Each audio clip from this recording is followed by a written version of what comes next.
वैष्णो देवी जाने से पहले इन बातों का जरूर ध्यान रखना। वैष्णो देवी की यात्रा भारत के सबसे पवित्र तीर्थ स्थलों में से एक मानी जाती है, जहां हर वर्ष लाखों श्रद्धालु मां वैष्णो देवी के दर्शन करने के लिए जाते हैं।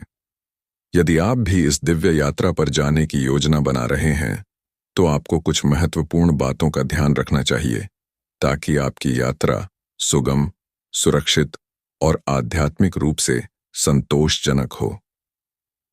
सबसे पहले, यात्रा की योजना बनाते समय मौसम को ध्यान में रखना बेहद जरूरी होता है, क्योंकि वैष्णो देवी की यात्रा साल भर चलती है, लेकिन कुछ मौसमों में यात्रा अधिक कठिन हो सकती है। गर्मियों में जहां भीड़ अधिक होती है, वहीं सर्दियों में बर्फबारी के कारण रास्ते कठिन हो सकते हैं।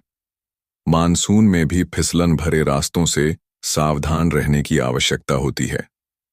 यात्रा शुरू करने से पहले ऑनलाइन पंजीकरण कराना अनिवार्य होता है, जिससे आपको यात्रा पर्ची मिलती है, जो कटरा से भवन तक जाने की अनुमति प्रदान करती है। बिना यात्रा पर्ची के आपको आगे बढ़ने नहीं दिया जाएगा, इसलिए यह सुनिश्चित करें कि आपने इसे पहले ही प्राप्त कर लिया है।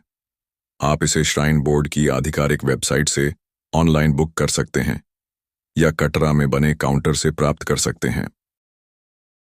कटरा, जो कि माता वैष्णो देवी यात्रा का आधार शिविर है, यहां पहुंचने के लिए आपको पहले जम्मू आना होगा, जो रेल, सड़क और हवाई मार्ग से अच्छी तरह जुड़ा हुआ है। कटरा से भवन तक की दूरी लगभग 13 किलोमीटर की होती है, जिसे पैदल, घोड़े, पिट्ठू, पालकी या हेलीकॉप्टर सेवा के माध्यम से तय किया जा सकता है। यदि आप हेलीकॉप्टर सेवा का उपयोग करना चाहते हैं, तो इसे भी पहले से बुक कर लेना बेहतर रहेगा, क्योंकि अंतिम समय में टिकट मिलना कठिन हो सकता है। पैदल यात्रा करने वाले श्रद्धालुओं के लिए कई पड़ाव होते हैं, जहां आराम करने और प्रसाद चढ़ाने की सुविधाएं मिलती हैं। यात्रा के दौरान ये ध्यान रखें कि हल्के और आरामदायक कपड़े पहनें। खासकर अगर आप सर्दियों में यात्रा कर रहे हैं, तो गर्म कपड़ों की विशेष व्यवस्था करें, क्योंकि ऊंचाई पर ठंड अधिक होती है। जूते ऐसे पहनें जो आरामदायक और मजबूत हों, जिससे चढ़ाई के दौरान कोई परेशानी न हो। यात्रा के दौरान पानी और हल्का भोजन अपने साथ रखें, ताकि ऊर्जा बनी रहे। हालांकि मार्ग में कई भंडारे और भोजनालय उपलब्ध होते हैं, लेकिन कई बार अत्यधिक भीड़ होने के कारण लंबी प्रतीक्षा करनी पड़ सकती है। अगर आप पहली बार यात्रा कर रहे हैं, तो यह जानना जरूरी है कि पूरे मार्ग पर सीसीटीवी कैमरे लगे होते हैं और सुरक्षा के कड़े इंतजाम होते हैं। इसलिए किसी भी संदिग्ध गतिविधि की सूचना तुरंत सुरक्षा बलों को दें।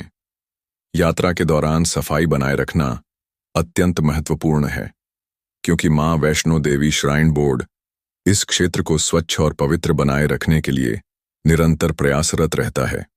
भवन पहुंचने के बाद मां के दर्शन करने के लिए आपको कतार में लगना पड़ता है। यहां कई बार भीड़ बहुत अधिक हो जाती है, इसलिए धैर्य और अनुशासन बनाए रखें। गर्भगृह में प्रवेश करते समय किसी भी प्रकार का धक्का मुक्की न करें और प्रशासन के निर्देशों का पालन करें। प्रसाद के रूप में नारियल ले जाना मना होता है, इसलिए इसे भवन परिसर के बाहर प्रसाद केंद्र में जमा कर दें और वहां से प्राप्त टोकन के माध्यम से वापस लें। दर्शन के बाद यह आवश्यक माना जाता है कि श्रद्धालु भैरव मंदिर के दर्शन करें, जो भवन से लगभग 2.5 किलोमीटर की दूरी पर स्थित है। ऐसा माना जाता है कि जब तक भैरव बाबा के दर्शन नहीं किए जाते, तब तक यात्रा अधूरी मानी जाती है। स्वास्थ्य को ध्यान में रखते हुए यात्रा के दौरान अपनी शारीरिक स्थिति का विशेष ध्यान रखें। अगर आपको हाई ब्लड प्रेशर, अस्थमा, हृदय रोग जैसी कोई समस्या है, तो डॉक्टर से परामर्श लेने के बाद ही यात्रा करें। माता वैष्णो देवी यात्रा के मार्ग में प्राथमिक चिकित्सा केंद्र उपलब्ध होते हैं, लेकिन फिर भी अपनी दवाइयां साथ रखना न भूलें। यात्रा के दौरान समूह में चलना सुरक्षित रहता है, खासकर यदि आपके साथ बुजुर्ग या बच्चे हैं, तो उनकी विशेष देखभाल करें।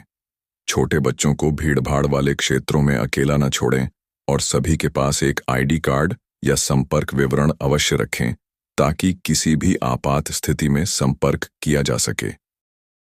यात्रा के दौरान मोबाइल नेटवर्क की उपलब्धता सीमित हो सकती है, इसलिए महत्वपूर्ण नंबर और निर्देश पहले से लिखकर रखें। कटरा में कई अच्छे होटल, धर्मशालाएं और सरकारी गेस्ट हाउस उपलब्ध होते हैं, जिन्हें पहले से बुक करना सुविधाजनक रहेगा।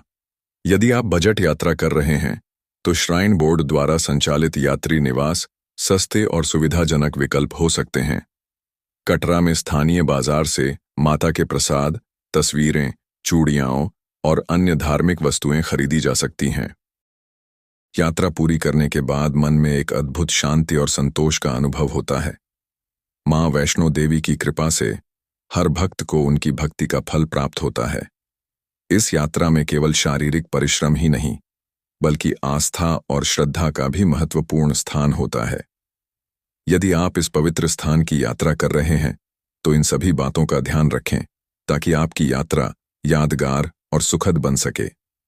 मां वैष्णो देवी की यात्रा सिर्फ एक धार्मिक अनुष्ठान नहीं, बल्कि एक आध्यात्मिक यात्रा है जो जीवन में सकारात्मकता, शांति और शक्ति प्रदान करती है। धन्यवाद दोस्तों, आपने हमारे साथ भक्तिविद अंक पर समय बिताया, इसके लिए हम आपके आभारी हैं। अगर आपको हमारा वीडियो पसंद आया हो तो इसे लाइक करें, अपने दोस्तों और परिवार के साथ शेयर करें और चैनल को सब्सक्राइब करना न भूलें। साथ ही बेल आइकन दबाएं ताकि आपको हमारे नए वीडियो की सूचना सबसे पहले मिले। अपनी राय और सुझाव कमेंट सेक्शन में जरूर साझा करें, क्योंकि आपका सहयोग ही हमारी प्रेरणा है। अगले वीडियो में फिर मिलते हैं, भक्ति और आध्यात्मिकता की एक नई यात्रा के साथ। जय माता दी।